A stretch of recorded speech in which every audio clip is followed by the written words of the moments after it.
우리가 사는 시대를 가리켜서 여러 가지도 표현할 수 있겠지만 한마디로 감사부재의 시대라고 저는 생각을 합니다. 감사하는 걸 찾아볼 수가 없는 시대죠. 가정, 직장, 교회, 여러분 많은 곳들에 속해져 있겠지만 감사하는 사람이 몇 대든가요? 직장인들이 있으세요? 불평하는 사람이 많아요? 감사하는 사람이 많아요? 제가 보기엔 10 중에 9은 불평이고요. 하나 정말 찾기 힘들 정도로 한 명 정도가 감사를 뜸하게 하는 사람이 있을 거예요. 교회는 어때요? 다 교회 나와서 감사할 수 있을 것 같죠? 아니요, 목사도 감사 안 하고요. 그럼 교회에서 감사할 줄 아는 사람이 별로 없어요. 그럼 가정은 어때요? 여러분 어제 축구만 보는데 우리 아들이 막 욕하더라고요. 막 그러면서 우리나라가 본선 올라간 것만으로도 감사한데 우리는 불평이나 원망으로 가득한 삶을 살잖아요. 그게 우리가 사는 삶의 전부예요, 전부. 그 속에서 살다 보니까 당신은 감사하며 사세요, 불평하며 사세요? 배우겠지요. 불평을 배우고 불평을 닮아갈 거라고 생각해요. 얼마나 감사가 없냐 제가 생각하다가 감사가 진짜 없어요. 저희 교회는 낮 시간에 사람이 별로 없어요. 평일 낮 시간에 청년들이 청년부실에 몇 명이 있고 교육자들은 사역 나간다고 아침 9시에 출근하면 종일 사역 나간다고 밖에 나가 있고, 누가 제 방문을 막 두드리는 거예요. 목양실 방문을. 그래서 누굴까 하고 그쪽으로 오시는 분들이 대부분 그런 분들이거든요. 그래서 제가 문을 안 열어드렸어요. 한참을 두드리길래 누구세요 했더니 목사님 그러는 거예요. 아이고야 우리 교회 성도인가 보다 싶은 마음에 얼른 문을 열어줬더니만 앞에 서 있는 분이 거린이었어요. 거린. 우리가 흔히 말하는 거지요. 그분이 앞에 서 계시더라고요. 그래서 어쩐 일로 오셨어요? 그랬더니 막 자기가 살아왔던 삶의 스토리들을 다 얘기하는 거예요. 미니 시리즈야. 얼마나 막 정말 드라마틱한 삶을 살고 판타스틱한 삶을 살았더라고요. 어떻게 사업을 하다가 망해가지고 막 중국을 갔다가 별의별 얘기를 다 하는 거죠. 얘기를 듣는데 그 얘기의 결과가 뭐였을까요? 결론이 돈 좀 주세요 이거예요. 내가 지금 며칠째 밥을 못 먹었는데 돈 좀 주세요. 그래서 제가 주머니를 이렇게 찾아봤더니 1,000원짜리 한 장이 있어요. 이 1,000원으로 되겠나 싶은 마음에 사무실에 들어가서 막 뒤졌는데 현금이 하나도 없는 거예요. 그래서 사무실에 있는 컵라면 하나와 1,000원짜리 한 장을 그 거린에게 이렇게 드렸어요. 드리면서 이거라도 좀 드세요. 그랬더니 제가 충격적인 말을 들었잖아요. 저 뭐라 그런지 아세요? 그 거지분이 저한테 그래요. 요즘 누가 거지한테 1,000원 주냐면서 이런 거지 같은 인간이 어디 있냐고 저보고 막 욕을 하는 거예요. 그래서 제가 예전에는 밥 한 공기를 줘도 거린들은 고맙다 그러고 감사하다 그러고 먹었을 텐데 이제는 돈 꾸러 오고 돈 얻으러 온 사람마저도 돈 1,000원에 감사할 줄 아는 사람이 아무도 없구나. 제가 그걸 느끼겠더라고요. 여러분 사실요 그 사람 손에 들려져 있는 1,000원 누구 거예요? 제 거잖아요. 제가 그런 마음 들더라니까요. 저 1,000원마저도 뺏어버리고 싶다. 아유 불평하고 원망하니까 딱 미운 거예요. 하나님 어떠실까요? 불평하는 사람에게 하나 더 주고 싶으실까요? 감사하는 사람에게 하나 더 주고 싶으실까요? 우리의 마음이 감사하는 사람에게 마음이 쏠린다면 인격적이신 하나님도 감사하는 사람에게 마음이 쏠리지 않겠어요? 그게 인격적이라는 거거든요. 저는요 우리 교회가 그런 교회가 됐으면 좋겠어요. 하나님이 하나 더 주시기를 사모하는 교회예요. 그게 감사하는 교회거든요. 아멘이십니까? 전 여러분이 그런 청년들이 되시고 그런 성도들이 되셨으면 좋겠어요. 하나님이 하나 더 주고 싶어하는 사람요. 감사하는 사람에게 주어지는 전 축복이라고 생각을 해요. 어떤 분이 외국에서 오래 사시다가 오셨나 봐요. 그래서 우리나라에 오랜만에 와서 가게 가서 물건을 샀는데 외국 분들은 물건을 사고 이제 돌아가면 고맙습니다, 감사합니다 인사를 하는데 그 가게 주인이 그랬나 봐요.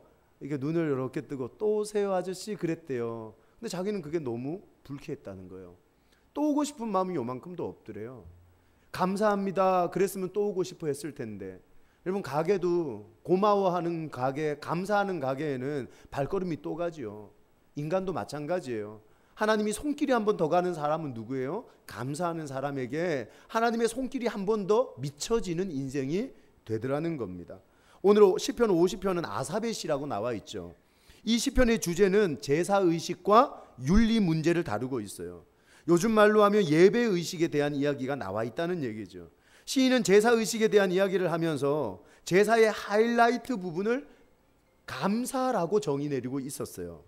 여러분, 제사는 양도 잡고 소도 잡아요.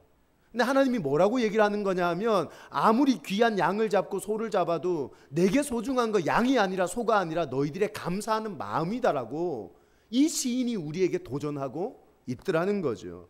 여러분, 감사하는 마음 없는 예물은요 가짜예요. 감사하는 마음이 없는 제물과 예배는요 하나님 받지 않으세요. 그래서 성도에게 감사는 자기 개발에서 말하는 감사와는 차원이 다른 감사라는 거예요. 감사하면 성공한다, 감사하면 잘 된다. 여러분, 이게 자기 개발에서 말하는 감사의 수준이라면 성도의 감사는 하나님께 드리는 제물이고 헌신이고 예배고 그것이 하나님의 기쁨이라고 성경이 얘기하고 있는 거죠. 그래서 기독교가 감사의 종교라고 말할 수 있어요. 감사를 빼면 예배도 없으니까요. 감사를 빼면 기쁨도 없으니까요. 감사를 빼면 아무것도 남는 게 없으니까요. 성경이 말하는 성경적 감사가 뭔지 아세요? 한번 잘 들어보세요. 성경적 감사를 저는 이렇게 정의했어요. 은혜 받은 자가 은혜 베푼 자에게 고마움을 보답하는 뜻으로 마음과 행동과 입술로 감사를 표현하는 거예요. 여러분, 이게 진짜 감사라는 거죠. 따라합시다. 감사는 마음으로, 행동으로, 입술로. 여러분, 이 삼위일체가 이루어져야 그게 감사가 될 수 있다는 거예요. 사람이 얼마나 행복하냐, 여러분 그거 알 수 있어요, 없어요? 내가 이렇게 보기에는 우리 지은 자매가 행복하다 행복하지 않다 난 잘 모르겠어요. 왜냐하면 사람은 감정을 너무 잘 숨겨. 불행한데 행복한 척 한단 말이에요. 맞죠? 그죠? 제 말 틀리지 않았죠? 여러분, 굉장히 기분이 안 좋은데 기분 좋은 척 한단 말이에요. 그게 사람이 감정을 속일 수 있다는 존재의 모습이죠. 사랑하는 여러분, 행복의 깊이는요 감사의 깊이와 비례하는 거예요. 그가 행복하냐 안 행복하냐는 그가 감사할 수 있냐 감사하지 못하느냐를 보면 그의 삶의 행복이 보이게 된다는 거죠. 얼마나 행복하냐 이 말은 얼마나 감사하고 있냐 이 말로 바꿔 쓸 수 있다는 거예요. 신앙은 어때요? 우리가 사람의 신앙의 깊이를 알 수 있어요, 없어요? 내가 형제의 신앙의 깊이를 알아요, 몰라요? 좀 모르지요, 형제? 왜냐하면 우리는 신앙도 속일 수 있어요. 안 믿는데 믿는 척 할 수 있어요. 맞죠? 여기 엄마 뱃속에서부터 교회 다니는 사람들이 있죠. 안 믿는데 믿는 척 해봤죠. 엄마 속죠, 아빠 속죠. 하나님은 안 속아요. 여러분, 우리는 신앙이 없는데 신앙이 있는 척 할 수도 있고 거룩하지 않은데 거룩한 척 할 수 있어요. 교회 와서 막 교회 오래 다닌 사람들은 거룩한 척 좀 하잖아요. 손도 이렇게 안 들어. 걔들은 이렇게 손가락 이렇게 해가지고 막 거룩하게 막 이렇게 해요. 이게 뒤에서 보면 되게 예뻐 보여요. 이렇게. 여러분, 교회에서 어떤 제스처를 취해야 거룩하게 보이는지 우린 다 안단 말이에요. 우린 거룩한 척 할 줄 알아요. 신앙 있는 척 할 줄 알아요. 근데 우리가 어떻게 사람의 신앙의 깊이를 알 수 있어요? 근데 그거 아시죠? 진짜 신앙을 판가름할 수 있는 방법 중에 하나는 감사의 깊이예요. 감사할 줄 아는 사람은 신앙이 있어요. 감사할 줄 모르는 사람은 입을 벌릴 때마다 불평이 튀어나오고 원망이 튀어나오더라는 거죠. 여러분, 이건 속일 수가 없는 거예요. 왜냐하면 감사와 불평은 우리의 삶의 습관이 되어버렸거든. 그래서 내 신앙을 감사하는 말과 불평하는 말로 본다면 속일 수 없는 방법 중에 하나가 감사와 불평의 모습이더라는 거죠. 신앙의 연조가 길다고 감사가 깊은 건 아니죠. 교회 오래 다녔다고 다 감사하나요? 여러분, 저 7살 때부터 교회 다녔는데 저는 감사의 미숙아예요. 저 인정해요, 그거. 저 감사가 약해요. 아마 여기도 그런 분들 계실 거예요. 여러분, 직분이 있다고 감사하나요? 저 목사예요. 난 목사야. 근데 감사를 잘 못해요, 제가. 여러분, 하도 말만 하고 돌아다니니까 어디 가면 불평하고 원망하고 비난하지. 안 좋은 걸 드러내지. 제가 감사할 줄 모르는 사람이란 말이에요. 제 목사인데도 불구하고. 직분이 감사의 깊이와 상관이 없다는 거죠. 누가복음 17장이 이거 얘기하는 거거든요. 10명의 나병 환자 이야기가 나오는데 예수님께서 사마리아와 갈릴리 사이를 지나가다가 한 마을에 들어가시게 돼요. 근데 거기서 10명의 나병 환자 떼거리를 만나요. 성경에 이런 얘기는 없어. 떼거리로 막 나병 환자를 만나는 거예요. 근데 이 나병 환자들이 한 목소리를 뭐라 그러냐면, 예수님 우리 좀 고쳐주세요, 이 말 하는 거예요. 근데 예수님이 이 10명의 나병 환자들에게 예수님이 고쳐주고 싶은 마음이 있었으면 손을 얹고 막 축사하시고 기도했을 거 아니에요. 나사렛 예수의 이름으로. 지가 예수인데 기도하는 거예요. 그리고 난 다음에 아니면 주님이 정말 고치고 싶은 마음이 있었으면 그랬을 거 아니에요. 저 옆 동네 가면 용한 의사가 있는데 진찰 받아보라고. 근데 주님이 뭐라 그러신 줄 아시죠? 제사장에 가서 너희 몸을 보이라는 거예요. 이 말도 안 되는 말을 들은 거예요. 근데 10명의 나병 환자가요, 예수님의 말씀을 듣고 예수님의 말씀을 따라서 제사장에 가는 거예요. 여러분, 여러분의 삶에 정말 기적이 일어나기를 바라요. 이거 하나는 꼭 짚고 넘어갑시다. 반드시 하나님의 말씀에 순종하세요. 그러면 하나님의 말씀이 우리의 삶을 기적으로 만드는 역사가 되고 통로가 되는 거예요. 할렐루야. 여러분, 그들이 아무것도 아닌 주님의 말씀을 듣고 원망하고 불평하지 않고요, 일단 10명이 다 제사장한테 가다가 몸에 나병이 나은 거예요. 재밌는 건 그 다음이야. 병이 나았는데 15절 16절에 이런 말씀이 나와요. 한번 읽어볼까요? 자, 시작. 그 중에 한 사람이 자기가 나은 것을 보고 큰 소리로 하나님께 영광을 돌리며 돌아와 예수의 발 아래에 엎드려 감사하니 그는 사마리아 사람이라. 여러분, 10명 중에 누가 감사했다 그러죠? 한 명 감사했다 그러죠. 성경은 10명의 사람들의 그들의 면면을 드러내지 않아요. 근데 딱 한 사람, 돌아와서 감사했던 한 사람의 면면은 드러내고 있죠. 그 사람이 사마리아 사람이었다는 거예요. 아마 10명 중에 유대인도 있었을 거예요. 종교 지도자도 있었을 거예요. 오랫동안 교회 다닌 사람도 있었을 거예요. 신앙의 연조가 있는 거죠. 이거 알아야 돼요. 성경이 기억하고 하나님이 기억하는 건 유대인이냐 아니냐가 중요한 거 아니에요. 내가 직분이 있냐 없냐가 중요한 거 아니에요. 내가 돈을 얼만큼 벌었냐 안 벌었냐가 중요한 게 아니에요. 성경이 기억하고 예수님이 기억하는 건 감사하는 한 사람이었던 거예요. 할렐루야. 여러분, 저는 여러분이 주님의 내리에 각인된 인생이 되기를 바라요. 아멘이십니까? 주님이 기억하는 사람이 있잖아요. 주님이 잊을 수 없는 사람이 있잖아요. 그게 복된 사람이거든요. 그 사람이 누구냐? 그게 감사하는 사람이더라는 거예요. 사마리아 사람은 여러분 출신으로 따지면 천민이죠. 유대인들은 그를 개처럼 여겼단 말이에요. 아무도 인정하지 않았단 말이에요. 그럼에도 불구하고 성경은 또 다른 사람들을 기억하고 있는 게 아니라 감사했던 사마리아 한 사람, 그 사람을 기억하고 있더라는 거죠. 오늘 우리의 평생의 소원은 주님의 내리에 기억되는 거 아닙니까? 아멘이십니까? 그래야 쓰임받거든요.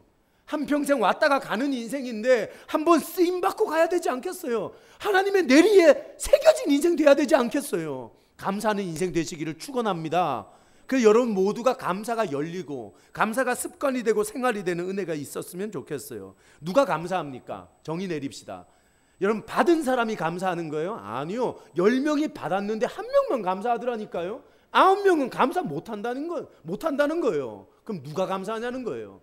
하나님의 은혜가 은혜인 걸 알고 그 은혜에 감격한 한 사람이 감사하는 거예요. 아멘이십니까? 그러면 감사는 뭐예요? 신앙의 건강도라는 거예요.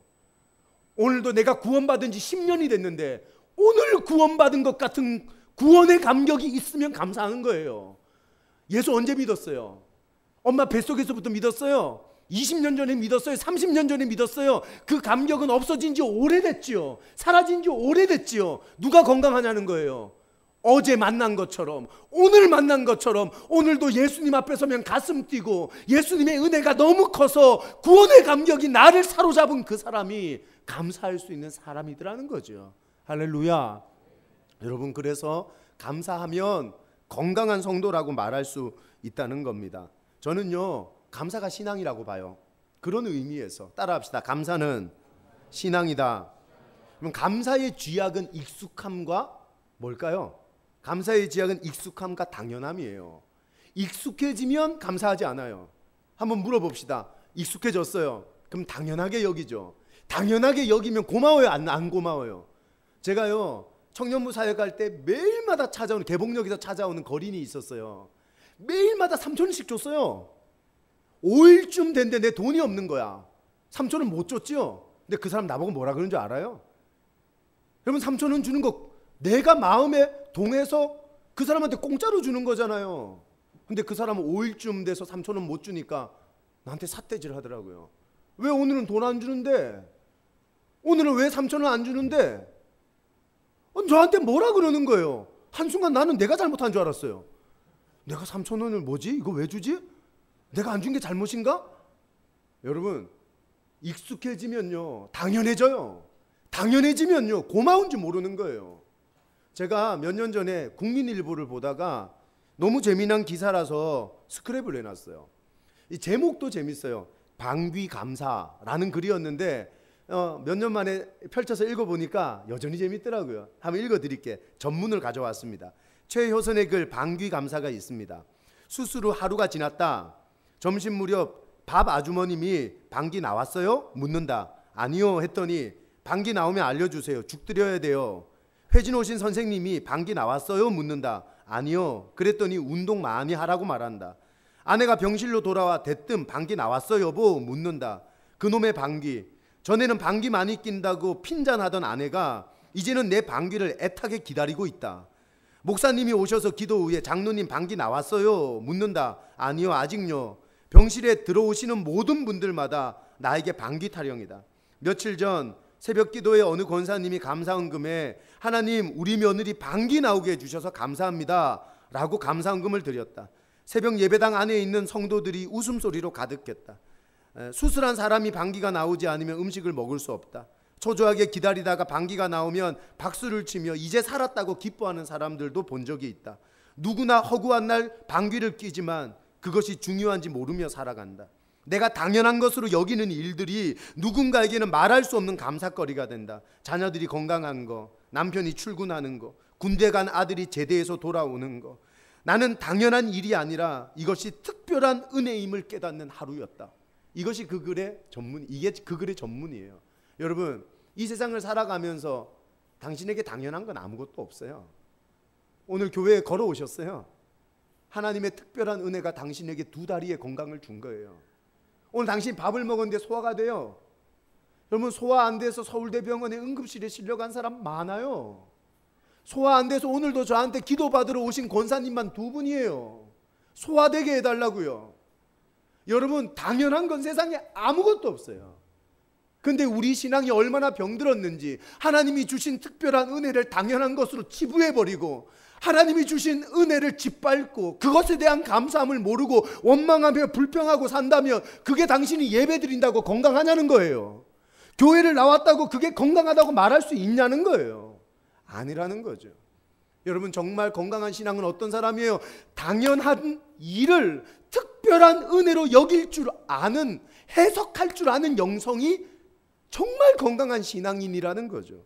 사랑하는 여러분, 저는 몇 주 전에 어떤 목사님들 몇 명과 함께 이런저런 이야기를 나누는데 목사님 한 분이 그러시더라고요.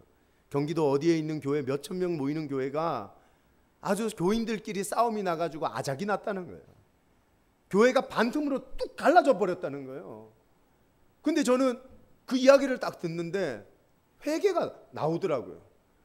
저는 하나님 앞에 그랬거든요. 하나님, 우리 원남교회는 왜 더 빨리 성장 안 시켜주세요? 왜 더 빨리 부흥 안 시켜주세요? 새벽마다 그 답답한 마음에 하나님을 원망하기도 하고 하나님 앞에 감사한 적이 없었거든요. 근데 그 이야기를 딱 듣는데 하나님이 저한테 어떤 메시지를 주시냐 하면, 기웅아, 제가 기웅이에요. 기웅아, 너희 교회가 평안한 것은 당연한 게 아니라 특별한 은혜였어. 저는 그게 특별한 은혜란 걸 모르는 거예요. 바보처럼. 그래서 제가 묵상해보고 생각해봤죠. 지난 몇 년 동안 우리 교회가 당연하고 하다고 여겨왔던 이 평안함이 우리 교회에 얼마나 사모하고 기다려졌던 특별한 은혜였을까. 사랑하는 여러분, 우리가 당연하다고 여기는 건 없어요. 그건 내 신앙이 병들었기 때문에 나타나는 현상에 불과한 것이죠. 그래서 특별한 은혜가 요즘 당연하게 여겨지고 있다면 내가 병든 거라는 걸 깨달아야 돼요. 내 신앙에 문제가 있구나 라는 걸 깨달아야 된다는 거예요. 여러분, 성도의 감사는 축복이에요. 축복. 여러분, 다니엘의 감사를 한번 묵상해 봅시다. 다니엘은 하나님을 위해서, 하나님의 영광을 위해서 살았어요. 여러분, 고기도 안 먹었어. 제사상에 바쳐진 음식이라고 고기도 거절했어요. 그럼 그가 사자굴에 들어가서 죽게 된 거예요. 제가 다니엘이었다면 원망해요.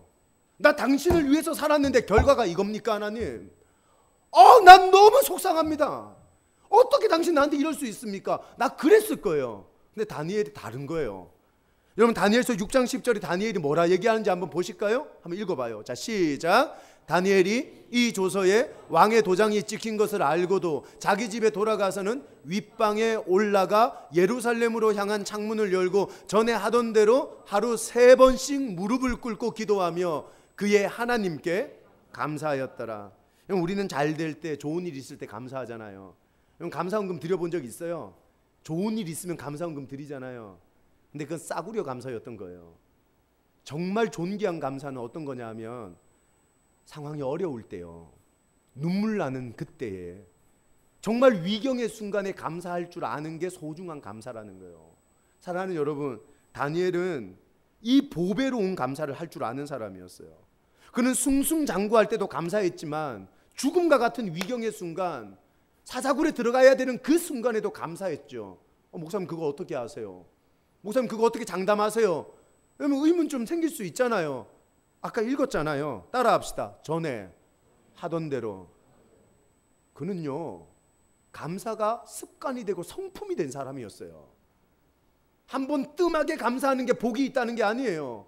감사가 습관이 되고 성품이 되고 감사가 내 인생을 물들이는 그 사람이 감사할 때 축복의 문이 열리는 거예요. 아멘이십니까? 그러면 다니엘이 어떤 복 받아요? 하나님을 위해서 사자굴에 들어갔죠. 그는 걸어서 나와요. 안 죽어요.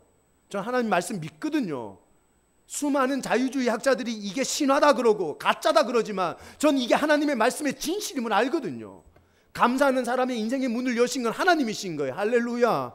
하나님 그분이 감사하는 자를 지금도 찾고 계시고 스팟라이트를 비추고 계신 거예요. 그 사람에게 관심이 있거든. 그 사람만 보고 싶거든. 여러분, 하나님의 관심이 기울어지는 인생이 되기를 예수님의 이름으로 축원합니다. 여러분, 그래서 이런 다니엘과 같은 감사로 말미암아 복받는 인생들이 여러분 되셨으면 좋겠어요. 감사가 제일 약한 게 저라 그랬잖아요. 저는 감사가 너무 힘들어요. 왜냐하면 당연하게 여겼어요. 그래서 감사를 잘 못하는 사람 중에 하나예요. 오늘 말씀을 묵상하다가 어떻게 하면 감사를 더 잘할 수 있을까? 구체적인 방법을 찾다가 2가지를 찾았어요. 2가지를 한번 따라합시다. 요거 2개만 딱 하고 마칠게요. 첫째, 생각하라. 여러분, 생각하면 감사의 전문가가 됩니다. 오늘 22절 말씀, 본문 말씀이에요. 자, 시작. 하나님을 잊어버린 너희여, 이제 이를 생각하라. 그렇지 아니하면 내가 너희를 찢으리니 건질 자가 없으리라. 무서운 말씀이에요. 찢으리니 건질 자가 없으리라. 찢다라고 말할 때 인상을 좀 써야 돼요. 이게 진짜 찢어지는 것 같잖아요. 여러분, 하나님께 감사하지 않는 인생을 하나님이 찢겠다 그러셨어요. 갈기요. 내가 내 힘으로 살아온 줄 알고 착각하는 인생은 찢어놓는 거예요. 근데 그거 아시죠? 찢어진 인생인데 하나님이 하셨어요 고백하면 하나님이 하나로 만들어 주시는 거예요. 할렐루야. 이게 하나님이 능력이 있다는 거예요. 사랑하는 여러분, 우리가 감사하지 못하는 건 없어서가 아니었어요. 우리가 감사하지 못했던 건 내가 시험에 떨어졌기 때문이 아니었어요. 성경을 보니까 내가 감사하지 못한 건 잊어버려서 그렇대, 기억하지 못해서 그렇대, 하나님을 묵상하지 못해서 그렇다고 성경이 얘기하고 있는 거예요. 오늘 시인이 이스라엘 백성들을 향해 던지는 메시지가 이거 아닙니까? 그들이 하나님을 잊어버렸다는 거예요. 어제까지 인도하신 하나님의 능력을 까먹었다는 거예요. 어제까지 함께 해주신 하나님의 기적을 까먹었다는 거예요. 하나님의 행하신 역사를 잊어버렸다는 거예요. 사랑하는 여러분, 감사의 첫걸음은요, 하나님을 묵상하고 생각하고 하나님을 기억해내는 능력이에요. 할렐루야. 어제 하나님이 당신에게 어떤 일을 행하셨는지 기억해 보세요. 오늘도 숨쉬고 살아있다는 건 하나님이 당신의 심장을 펌프질 하셨던 거예요. 아무나 해주나요 그거? 병원에서 아무리 짓눌러도 멈추는 심장은 멈추거든요. 하나님이 당신의 삶에 이루신 역사와 기적을 오늘 기억하고 생각하고 묵상할 줄 아는 그 사람이 건강한 신앙생활, 감사의 사람으로 하나님 앞에 쓰임받을 수 있다는 거죠. 오늘 설교 제목이 여기서 나왔어요. 유대 박애주의자였던 모세 몬테피오르라는 사람의 가정의 가훈이었어요.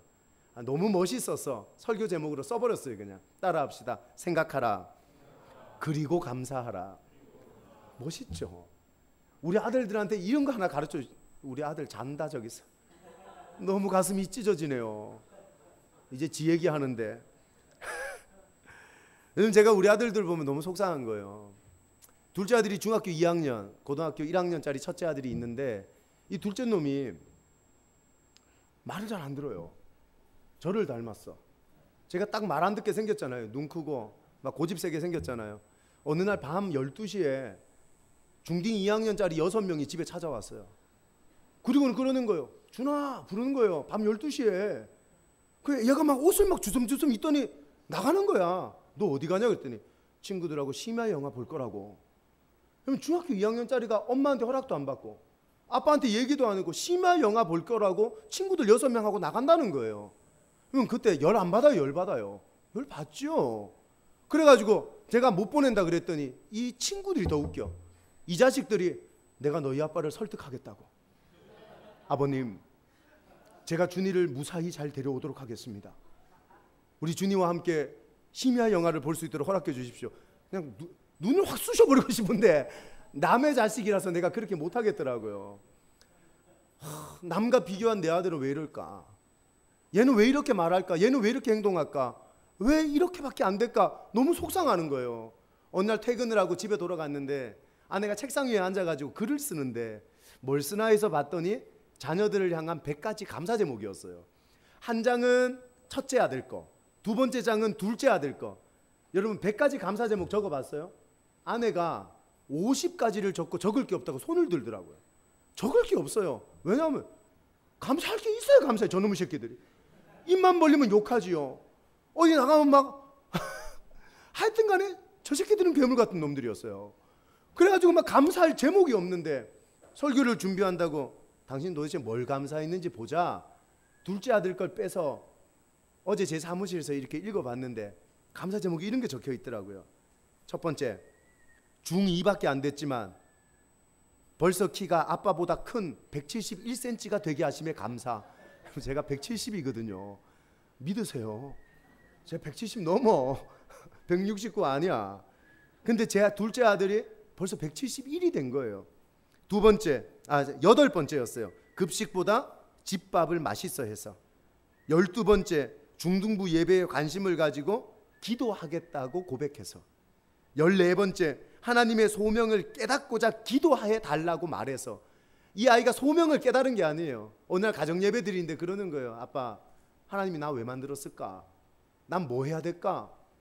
뭐 해야 하나님이 기뻐하실까? 소명을 알고 싶어하는 중학교 2학년짜리가 어디 있어요? 너무 기쁘더라고요. 제 아내가 이걸 적은 거예요.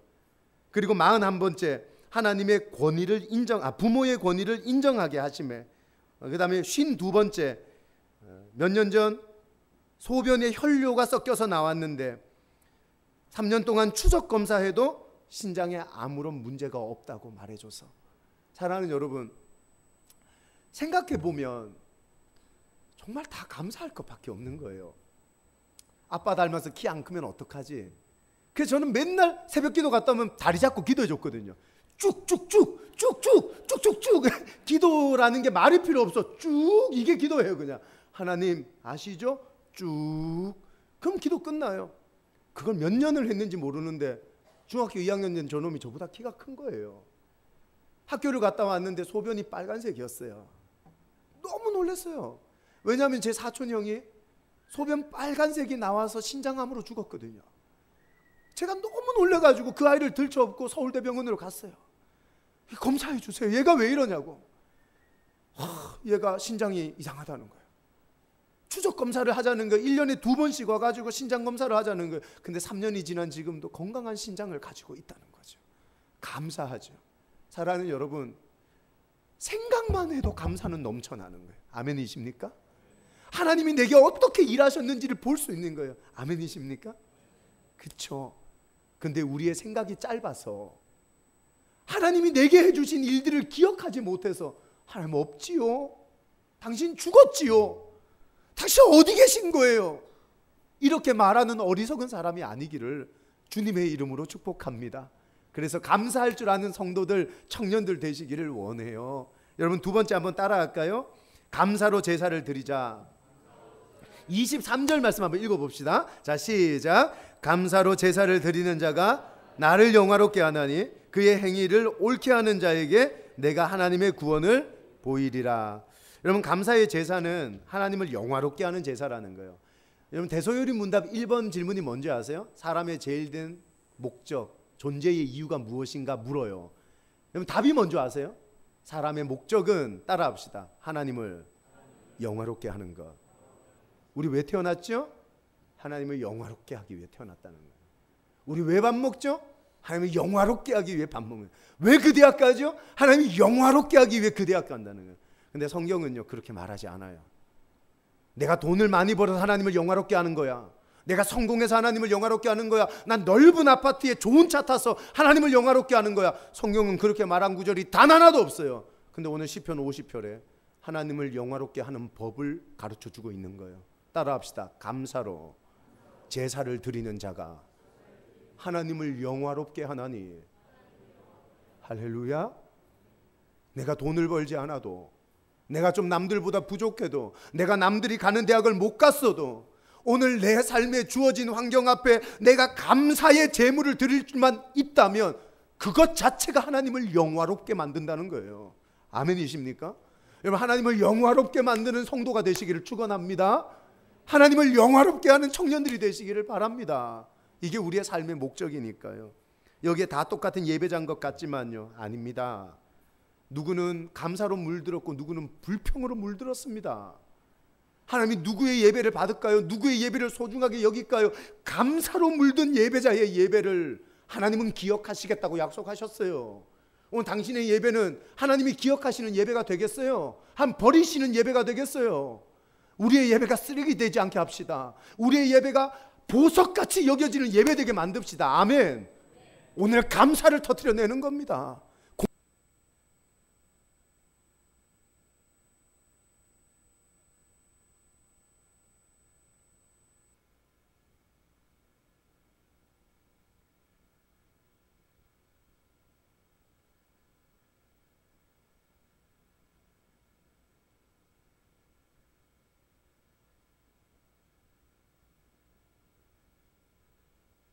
그랬겠어요?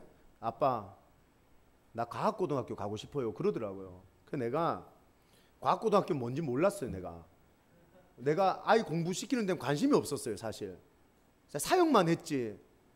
그 가면 되지 뭐. 내가 너무 쉽게 얘기하는 저를 보고 아들이 충격을 먹은 거예요. 가면 되는가? 이렇게 충격을 먹은 거예요. 그래서 인터넷 찾아보니까 그 아무나 가는 게 아니더만요. 내 보니까.